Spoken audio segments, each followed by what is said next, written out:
गोबां बिबांनि अखा हानायनि जाहोनाव जनायाव गिख्रंथाव दैबाना।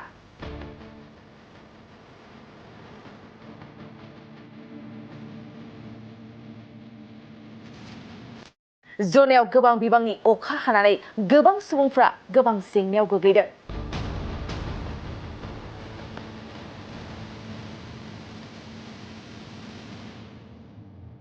नंगौ, थांनाय साननैसोनिफ्राय अखा हाबाय थानायनि जाहोनाव सियां, दिबां आरो मृत्यु दैमाफोरनि दैया लोमसावदों, जायनि जाहोनाव जनायनि रायजो राजाफ्रा जेंनायाव गोग्लैदों। खौरां मोननाय बादिब्ला जनाय ओनसोलनि दैबानाजों लोमजानाय सा 40बासो गथ'फोर आरो आइजोफोरखौ SDRFआ रैखा खालामनाय जादों। जनायनि बायजोआव साइले गामि पन्चायतनि सिङाव थानाय सिसुरिटी, सियां, दिबां आरो दथं दैमाफोरनि दै लोमसावनायाव जनायनि गासै ओनसोलानो गोदोलांदों।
गोबां बिबांनि अखा हानायनि जाहोनाव जनायाव गिख्रंथाव दैबाना।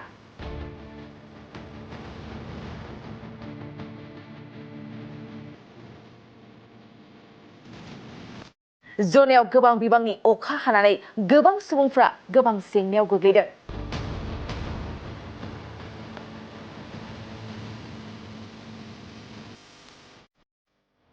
नंगौ, थांनाय साननैसोनिफ्राय अखा हाबाय थानायनि जाहोनाव सियां, दिबां आरो मृत्यु दैमाफोरनि दैया लोमसावदों, जायनि जाहोनाव जनायनि रायजो राजाफ्रा जेंनायाव गोग्लैदों।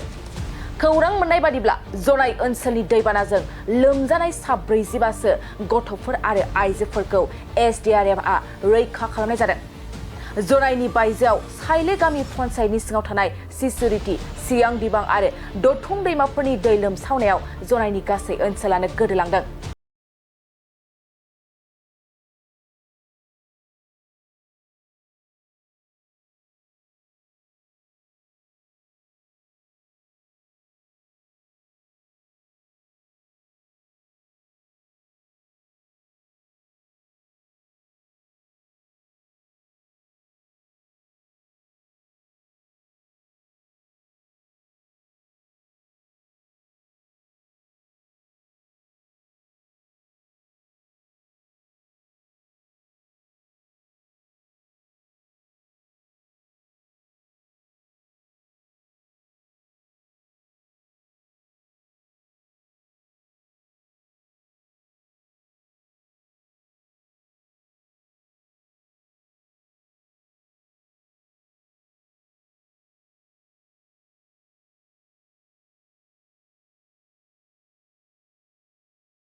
गोबां बिबांनि अखा हानायनि जाहोनाव जनायाव गिख्रंथाव दैबाना।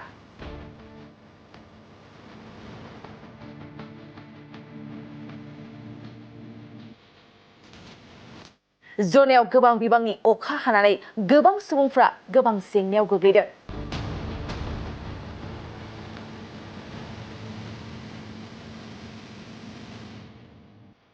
नंगौ, थांनाय साननैसोनिफ्राय अखा हाबाय थानायनि जाहोनाव सियां, दिबां आरो मृत्यु दैमाफोरनि दैया लोमसावदों, जायनि जाहोनाव जनायनि रायजो राजाफ्रा जेंनायाव गोग्लैदों। खौरां मोननाय बादिब्ला जनाय ओनसोलनि दैबानाजों लोमजानाय सा 40बासो गथ'फोर आरो आइजोफोरखौ SDRFआ रैखा खालामनाय जादों। जनायनि बायजोआव साइले गामि पन्चायतनि सिङाव थानाय सिसुरिटी, सियां, दिबां आरो दथुं दैमाफोरनि दै लोमसावनायाव जनायनि गासै ओनसोलानो गोदोलांदों। फिन फोरमायबावोदि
गोबां बिबांनि अखा हानायनि जाहोनाव जनायाव गिख्रंथाव दैबाना।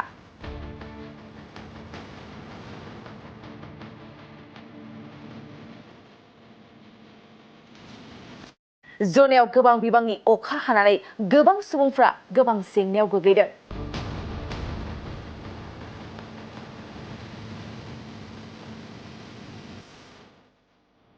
नंगौ, थांनाय साननैसोनिफ्राय अखा हाबाय थानायनि जाहोनाव सियां, दिबां आरो मृत्युं दैमाफोरनि दैया लोमसावदों, जायनि जाहोनाव जनायनि रायजो राजाफ्रा जेंनायाव गोग्लैदों। खौरां मोननाय बादिब्ला जनाय ओनसोलनि दैबानाजों लोमजानाय सा 40बासो गथ'फोर आरो आइजोफोरखौ SDRFआ रैखा खालामनाय जादों। जनायनि बायजोआव साइले गामि पन्चायतनि सिङाव थानाय सिसुरिटी, सियां, दिबां आरो दथं दैमाफोरनि दै लोमसावनायाव जनायनि गासै ओनसोलानो गोदोलांदों।